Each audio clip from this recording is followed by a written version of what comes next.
Greetings, greetings, Biafra, greetings, Biafra tidings to every one of you. By this hour, from my end, it is almost midnight, but I have a very conscientious update I want to bring to you, because I couldn't just help but go back in time and unearth the interview that Mazi Nnamdi Kanu had with Mr. Dele Momodu. I asked myself a question when I just saw the picture of Dele Momodu, and I asked myself a question: what type of human beings do we have in this world? There are actually some people that move around in this world, but I wonder the kind of conscience they have.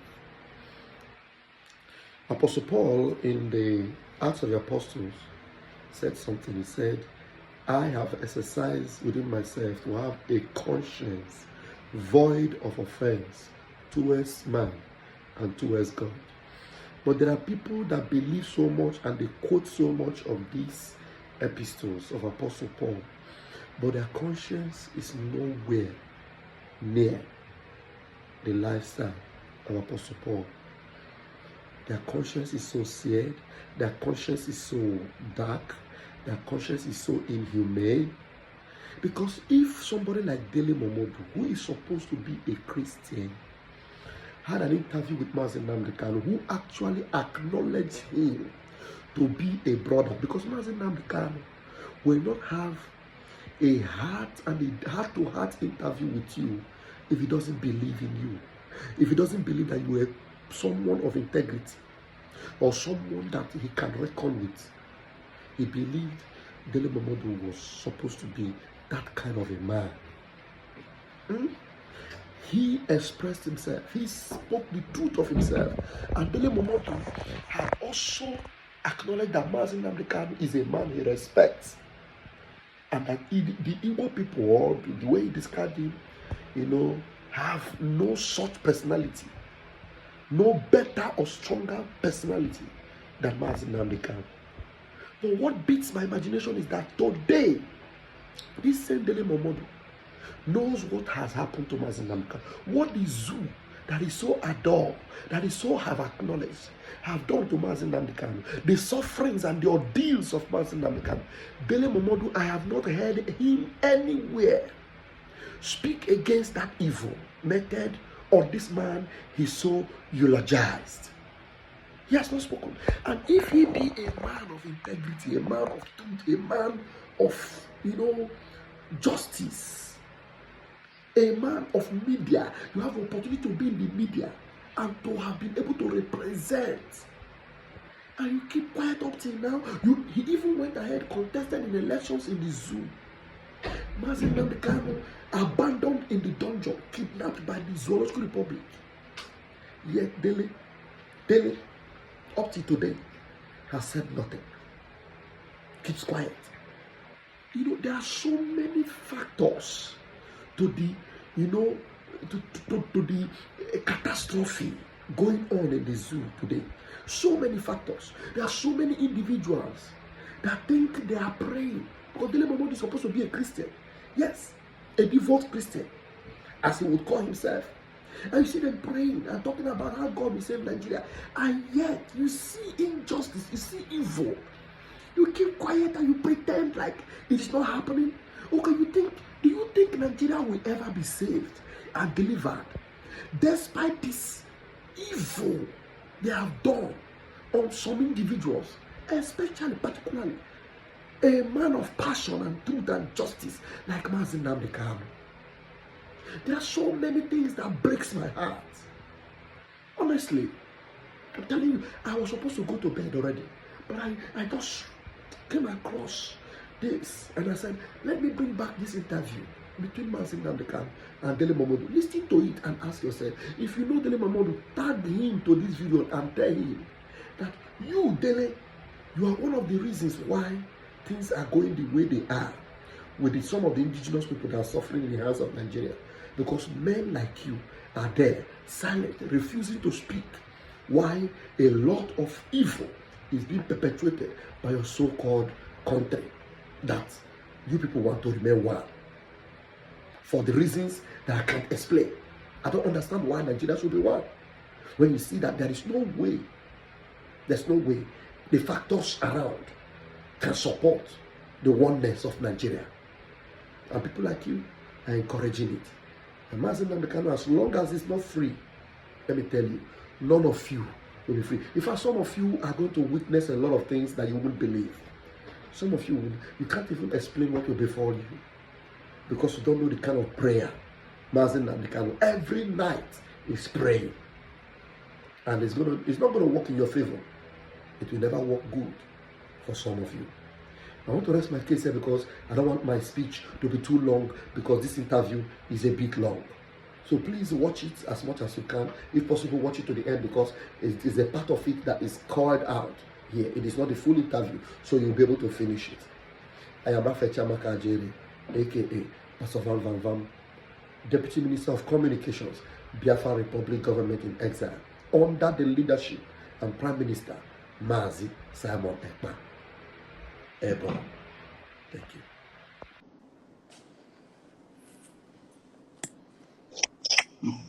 Wow.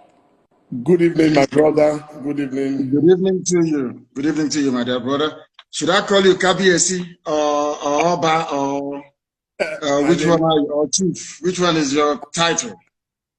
Well, I have many titles. I have an Igbo title. Onuneko, one of Etiti Uboko.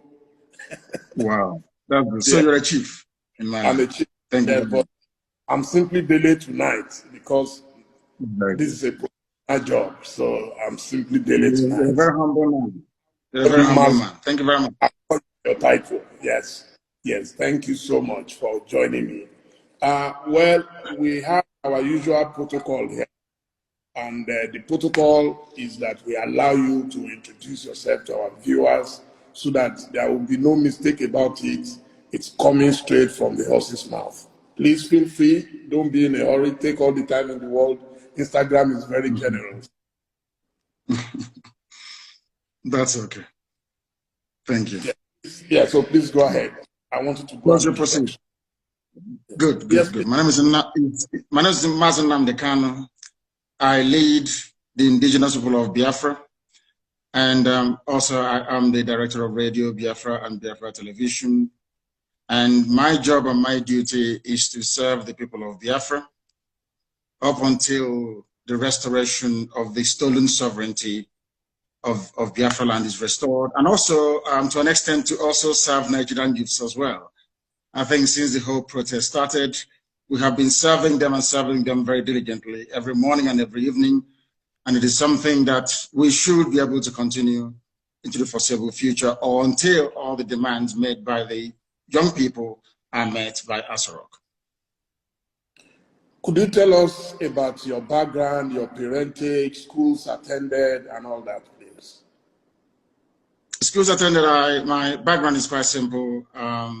My late parents, His Royal Majesty Ezekiel Kanu, and my mom as well, Lolo Meme, Ugeze, Lolo Meme Kanu. And I went to Labra Avenue Primary School, which was a model primary school in Umuahia, arguably one of the finest. And then I attended the best secondary school in the world, I believe, Fisher High School, then named Government College Umuahia, the same alma mater as Chinua Achebe, Ken Saro-Wiwa, and Cyprian Ekwensi, and a whole host of other people who have gone on to at least make an indelible mark in our consciousness, if not in our society. And then from there, I went to University of Nigeria and Nsukka, where I spent about 2 years, and they weren't doing anything that I felt enhanced my ability to understand what I was there for. I had to travel to England, where I studied politics and economics at now London Metropolitan University. I've worked in various capacities. I'm actually the owner of Alpha Phoenix Consulting Limited, in the UK, which is a consultancy firm, an economic development consultancy firm. I did actually work with a lot of people like Genesis and all the rest of them, where I held managerial positions until my calling. And that calling is to help restore the kingdom of God on the face of this very earth. And that's what we've been doing for very many years now. Fantastic. So growing up, who were your heroes, your mentors? I think my father was number one. Only two people in my life have seriously impressed me. One was my dad, that I was very close to, that I learned a lot of things from. We never actually spoke that very often, but I used to sit around and watch him conduct his counsel, the way he adjudicated in cases and the things that he did, and most of the morals that he left me with. I remember on one occasion, I asked my father, why is it that even after Sunday service, when we get back home, normally if I go to my friend's house and you ask after their father, they'll tell you that their dad is sleeping or doing something of that sort. But in my house, any time there's a knock on the door, my father will encourage us to open the door. And I kept wondering why. And he said, if you have nothing to hide, then you should be able to answer every knock on the door. That is why you need to keep your hands very clean. And throughout my life, apart from the time that these criminals, these savages came to my house, the police had never been to my house or the army with a hostile intent. Operation Python Dance on the 14th of September of 2017 was the very first time in my entire life that the army or the police entered my house with intention either to enforce the law or to kill or to arrest or to pillage or to destroy. The very first time. So my father was number one. The second person is Thomas Sankara, the late Thomas Sankara, because of how he managed to turn Burkina Faso around from Upper Volta to Burkina Faso, and the miracle he was able to perform. For the very first time in living memory, it was demonstrated that should Black people put their minds to something, they can make something out of nothing. From being a basket case, they became the largest exporter of food across West Africa under the, should I say, the leadership of this brilliant, and very brave young man, Thomas Sankara. So just those two people. Okay, fantastic. I think before we continue, it would be nice for me to ask if this is the real Mazi Nnamdi Kanu or the cloned one. I can pull my ear for you. You can see I'm trying to exert as much pressure as I can. The clown in Asorok has 2 ears. I only have 1. You can see my glasses. I can take it off. You can see there is no other appendage anywhere behind this one. It's only one. I can pull my nose for you. You know it is me. In fact, I can even bring, if you'll pardon me, I have here with me the mask that everybody has to wear these days. You can see that my ear is not bent, is it? You can see that it's normal, it's not bent. But the clown in Asorok, when he's wearing his own mask, you see that his ear will be bent, like that. Mine is not bent. So it is the real me. And of course, I have this mark here and it's unmistakable. Yes, I just wanted to establish that you are alive because I read somewhere that you were dead. And so I wanted to be sure I'm not making history by talking to a dead man in heaven. Not at all. I'm here live with you on this program. Fantastic. So could you tell me some of the books that you read that might have influenced you? I don't want to say radicalized you. I would say influenced you. Growing up was, as with most of my peers, is Chinua Achebe's Things Fall Apart. That is number one. Because it's reminded us of who we are, where we are coming from, and where we should be heading to. So that very book was pivotal in shaping my understanding of my people and what needs to be done to rectify the damage that colonialism had done to our people. The second one, I would say, is Alex Haley's Roots.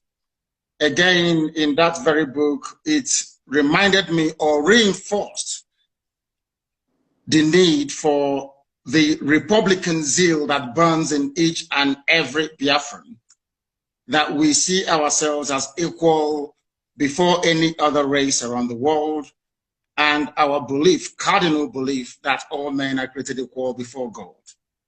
Given the heroic sacrifice those people made at Savannah in Georgia, in America, many, many centuries back. I also read Leon Uris's Exodus. It is about the Jewish Holocaust and the reestablishment of the state of Israel. Again, a very decent pointer towards where Biafra should be heading to. Those three books, Things Fall Apart, Alex Haley's Roots, and Leon Uris's Exodus. They're my three favorite books here. I've read a lot about your religious beliefs, but could you tell us about your faith? I worship the one true God in heaven that incidentally every religion on this earth believes, or should I say, worship as well. I believe I am a follower of Yeshua, Jesus Christ. I believe I worship where Jesus worshipped. I worship the same